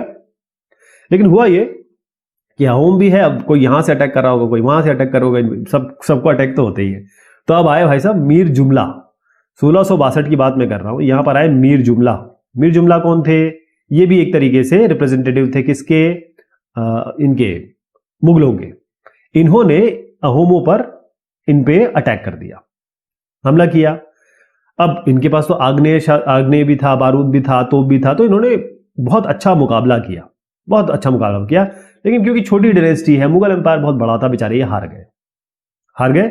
लेकिन मुगल क्योंकि इस इलाके में, ये इलाका बहुत रिमोट है देखा जाए ना, उस जमाने में, आज तो नहीं है, ये बहुत रिमोट था, तो उस जमाने में इतना इसको कंट्रोल करना उतना पॉसिबल था नहीं, तो बहुत समय तक मुगल इसका नियंत्रण रख नहीं पाए। ठीक, अब मैं जरा अंदर की व्यवस्था बताता हूं कि इसमें होता क्या था। इन लोगों को देखिएगा ध्यान से, ये है बेगार। अहोम जो राज्य था वो बेगार पे था पूरी तरीके से। बेगार मतलब है कि काम करो, पैसा नहीं मिलेगा, आइए काम करिए, बेगारी इसे कहते हैं। तो ये होता था कि जिन लोगों से, ये लोग देख रहे हैं आप, इनको कहा जाता था पाइक। क्या कहा जाता है? पाइक। जिन लोगों से जबरदस्ती काम लिया जाता था बगैर पैसे दिए हुए, इनको वो ये कहलाते, जो बेगारी पे काम जिनसे कराया जाता था उनका नाम है पाइक, पाइक कहा जाता था। तो इन्होंने क्या किया था, बाकायदा ये जो राज्य है ना अपना, जैसे मान लीजिए इनका ऐसा राज्य है, इसकी इन्होंने जनगणना की, मतलब कितने लोग हैं उनकी जनगणना की। जैसे आज हम सेंसस नहीं करते हैं, चलिए आप मान लेते हैं सेंसस किया, इन्होंने ये देख लिया कितने लोग हैं। अब जैसे ही किसी राज्य की किसी एक पॉइंट की बारी आई, तो यहां से मान लीजिए 100 लोग आने हैं, यहां से 200 लोग आने हैं, तो इनकी व्यवस्था कर दी कि देखिए इस दिन आप आओ, इस दिन आपके गांव से आएंगे, इस दिन आपके गांव आएंगे, तो यहां से इनको पाइक भेजने पड़ते थे। पाइक मतलब ऐसे लोग जो बेगार करेंगे। ओके, तो इससे क्या हुआ कि भाई अलग अलग आबादी थे, तो एक जगह से मान लीजिए यहां से 100 लोग जा रहे हैं, यहां से 10 लोग जा रहे हैं, तो इन्होंने क्या किया कि यहां से लोग इधर भेज दिए ताकि यहां 50 हो जाए, यहां 50 हो जाए, इस तरीके से स्थानांतरण किया इन्होंने एक जगह से दूसरी जगह। इससे क्या हुआ कि अहोमों के कुल थे, यानी वो जनजाति थी, उनके कुल थे, वो टूट गए। अब यहाँ के लोग जैसे, अब यहाँ से कितने भेजने पड़ेंगे आपको, ये 100 में से यहाँ से 10 है, तो 100 में से 90 अगर आप भेजोगे, मतलब डिवाइड करने के लिए, या कम से कम आपको 40 भेजने पड़ेंगे। ठीक, यहाँ से 40 भेजने पड़ेंगे तो यहाँ 50 हो जाएंगे, यहाँ 50 रह जाएंगे, तो ये जो 40 यहाँ से टूटेंगे, इसके कारण अहोमों के कुल जो बेचारे टूट गए। उसके बाद क्या हुआ कि जो प्रशासन था वो सेंट्रलाइज तो था, जैसे मैंने अभी आपको बताया, लेकिन जितने भी जो व्यस्त थे 18 के ऊपर मान लीजिए, या उस जमाने पता नहीं क्या होता होगा, मुझे नंबर तो इसमें दिया नहीं है, जो बड़े हो जाते थे, जो व्यस्त थे, वो अब अगर जब भी युद्ध हो रहा है, चाहे मुगलों के खिलाफ हो रहा है, चाहे आसपास कहीं हो रहा है, उसके खिलाफ इनको अपनी सेवाएं देनी होती थी। मतलब सेना में इनको अपनी सेवाएं देनी ही पड़ती थी। अगर लड़ाई नहीं हो रही है तो क्या काम करेंगे ये लोग, जो भी वयस्क है, वो या तो बांध बनवा रहे होंगे, बांध में काम कर रहे हैं, सिंचाई व्यवस्था में काम कर रहे हैं, या कोई निर्माण हो रहा है, या कोई सार्वजनिक चीजें बनाई जा रही हैं, पब्लिक व्यवस्था हो रही है, तो सार्वजनिक कार्य में इनका ये हमेशा काम करते रहेंगे, मतलब। ठीक, और दूसरी चीज ये है कि जो खेती के समय चावल, इस जगह चावल ज्यादा चलता है, तो चावल की खेती के लिए इन्होंने बड़े नए नए तरीके, सोफिस्टिकेटेड अपने तरीके भी अपनाए। अब इनका कुल कैसे डिवाइडेड था, मान लीजिए ये अहोम समाज है, तो अहोम समाज जो डिवाइडेड थे, ये थे जो डिफरेंट भाग में डिवाइडेड थे, उनको कहा जाता था खेल। क्या कहा जाता था? खेल। अब इनमें दस्तकार मतलब जो थोड़ा जिनके पास हाथ में हुनर होता है, उनकी कम जातियां थी। इसलिए बाहर से दस्तकार आते थे, बाहर से आते थे क्योंकि इसमें लोग कम थे। अब ये खेल है, एक खेल, इसके नियंत्रण में कई गांव होते थे। मान लीजिए एक गांव, दो गांव, मतलब 4 गांव हो गए इसके, 4 गांव मान लीजिए, एक एग्जांपल दे रहा हूं। तो इस तरीके से गांव होते थे। तो किसान को अपने ग्राम समुदाय के द्वारा जमीन दी जाती। मैंने 4 गांव कहा ना, तो एक गांव उठा रहा हूं इसमें से, थोड़ा बड़ा कर रहा हूं इसको। अब यहां का एक ग्राम समाज होगा, जैसे आज हमारे यहां होता है। किसान, जो जैसे किसान है, उसको जमीन कौन देगा? ये ग्राम समाज देगा। ये ग्राम समाज जमीन देगा, और ये ऐसी जमीन मिलती थी इनको कि अगर राजा भी चाहे, ये राजा भी चाहे, तो भी ये जमीन इनसे नहीं ले सकता था। तो पहले क्या था कि जो अहोम, क्योंकि जनजाति है ना, तो पहले ये क्या करते थे? पहले हमेशा ये जनजाति जो देवता हैं, जैसे जंगल की या जो भी देवता जिनको ये मानते हैं, इनकी पूजा करते थे। लेकिन हुआ ये कि जो 17वीं सदी, इसके अगर पूर्वार्ध देखें, मतलब 1650 के बाद, यहां पर क्या हुआ कि ब्राह्मणों की बहुत वृद्धि हो गई इस जगह पे। ये जो जगह मैं बता रहा हूं, यहां पर ब्राह्मण बहुत आ गए। और इससे क्या होगा कि राजा ने मंदिरों को, ब्राह्मणों को, इनको जमीन दे दी। तो धीरे धीरे क्या हुआ, एक मैं नाम लेता हूं, शिव सिंह। ये जो शिव सिंह है, इनका राजकाल मैं बताऊं 1714 और 1744 तक रहा। तो इनके काल में यहां पर हिंदू धर्म, जो तो जनजाति देवता को पूजते थे, जो हिंदू धर्म है, सनातन धर्म है, ये मेन हो गया यहां पे। ओके, लेकिन पूरी तरीके से इन्होंने हिंदू धर्म, मतलब ये हिंदू धर्म तो अपनाया, लेकिन अपनी जनजातीय व्यवस्था भी ये रखा रहे। तो एक बहुत क्वालिटी, परिष्कृत या रिफाइंड समाज था ये। इन्होंने कवियों को, विद्वानों को, मतलब मेन जो इनकी रिस्पेक्ट की जा सकती है, उनको जमीन दी। नाट्य, जो नाच गाना वगैरह होता है या कलाएं होती है, उनको बहुत प्रोत्साहन दिया। इसके अलावा एक मैं आपको बताता हूं, बुरंजी, ये बहुत ऐतिहासिक लेखन था। इसको पहले अहोम भाषा में, फिर असमिया भाषा में लिखा गया। तो बहुत सांस्कृतिक काम भी हुए, यानी कि अनुवाद हुआ। क्लियर? तो ये बात हुई अहोम डायनेस्टी की। थोड़ा दिखा देता हूं आपको। ये है सुखापा, ये मैंने आपको बताया था, ये अहोम डायनेस्टी है। इनका एक साइन है, ये उनके कुछ आर्किटेक्चर है जो अभी है, ये आप देख सकते हैं। और ये आपके अहोम डायनेस्टी होगी, अर्ली अहोम किंगडम हो गया। तो बताना ये था इस पूरे चैप्टर में कि जो उपवादी में जो उठापटक हो रही थी, उस जमाने में जनजाति लोग भी, उनके भी हमने आंकड़े लिए, नंबर लिए, बातें की, उनके नाम लिए। और इसके अलावा क्या हुआ कि जो ब्राह्मण की व्यवस्था थी, उनको मानने से जो इनकार किया कई लोग, वो लोग जनजाति ही रहे। फिर धीरे धीरे ये जनजाति से वो कई लोग राजपूत बनना चाहते थे, कई लोगों ने इस्लाम धर्म अपना लिया, खासतौर पे जो आप मुल्तान सिंध का एरिया देखते हैं। और आज भी आप बहुत सारे ऐसे देखते हैं कि भाई आज भी वो जनजाति हैं, और इनके संरक्षण के लिए, क्योंकि उतना आगे नहीं आ पाए ना, जो जंगल की तरफ रह रहा है उतना आगे नहीं आ पाए, तो इनको रिजर्वेशन मिलता है। और बड़े बड़े बढ़िया लोग होते हैं, ये बहुत अच्छे लोग होते हैं। मैं बात करता हूँ मंगोलों की। ये है मंगोलिया, चंगेज खान, कौन सा है ये? Genghis Khan. तो अगर ये मंगोलिया आप देखें, मंगोलिया के नीचे चाइना है, ऊपर रशिया है, इधर बहुत थोड़ा ठंडा इलाका भी है ये। तो यहां पर एक प्रजाति कौन सी थी, या कहीं जनजाति कौन सी थी? वो थी मंगोल। अब ये बेसिकली तो पशुचारण करते थे, पशु को चराते थे, मतलब पशुचारण कर देता हूं। और दूसरा, ये शिकारी और संग्राहक थे, मतलब शिकार करते थे या संग्रहण करते थे, गैदरिंग करते थे। तो ये जनजाति थी। ये जो है मध्य एशिया के जो घास, आप यहां देख ही रहे हैं, अंदाजा लगा सकते हैं, इसके जो घास के मैदान है, स्टेपी जिसे कहते हैं, वहां पर ये लोग थे। और बेसिकली फॉरेस्ट एरिया था। 1206 की बात मैं कर रहा हूं। ये है चंगेज खान। इन्होंने क्या किया, जो मंगोल है, साथ में तुर्की, इनकी जनजातियों में को मिला लिया।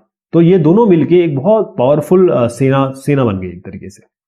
और फिर उन्होंने रशिया, फिर इन्होंने यहां आ गए तो ये यूरोप हो गया इस तरीके से, और ये चाइना, यहां पर मध्य पूर्व, तो यह इस जगह के बहुत बड़े हिस्से को अपने में शामिल कर लिया। यानी मंगोलों के पास एक जबरदस्त सैनिक शक्ति थी, और इनका जो एडमिनिस्ट्रेशन था, प्रशासनिक व्यवस्थाएं भी थी, वो भी स्ट्रांग थी। ये हमें मंगोलों के बारे में समझना चाहिए। चलिए साहब, ये बात हुई इस चैप्टर की। बहुत शुक्रिया, बहुत मेहरबानी आप सभी की।